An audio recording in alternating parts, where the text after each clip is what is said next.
ನಿನ್ನೆ ತಡರಾತ್ರಿ ಬೈಕ್ ಹಾಗೂ ಖಾಸಗಿ ಬಸ್ ಮುಖಾಮುಖಿ ಡಿಕ್ಕಿಯಾದ ಹಿನ್ನೆಲೆ ಬೈಕ್ ಸವಾರ ಸ್ಥಳದಲ್ಲೇ ಸಾವನ್ನಪ್ಪಿರುವ ಘಟನೆ ಶಿವಮೊಗ್ಗ ಹೊನ್ನಾಳಿ ರಸ್ತೆಯ ಬಿಕೋನಹಳ್ಳಿ ಕ್ರಾಸ್ ಬಳಿ ಸಂಭವಿಸಿದೆ.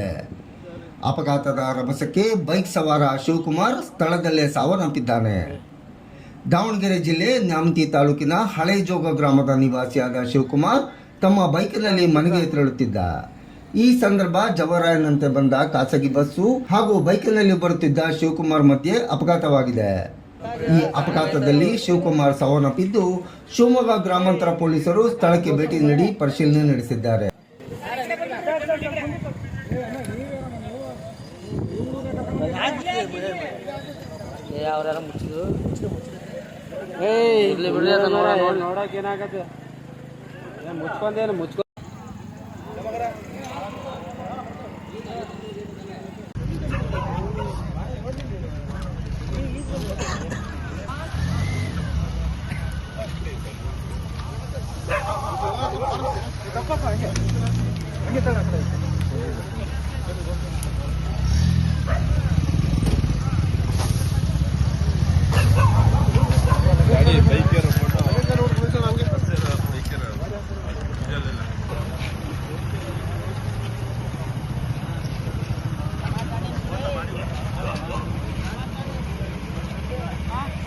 ಪಾಪ ಫುಲ್ ಸ್ಪೀಡ್ ಇಂದನಲ್ಲ.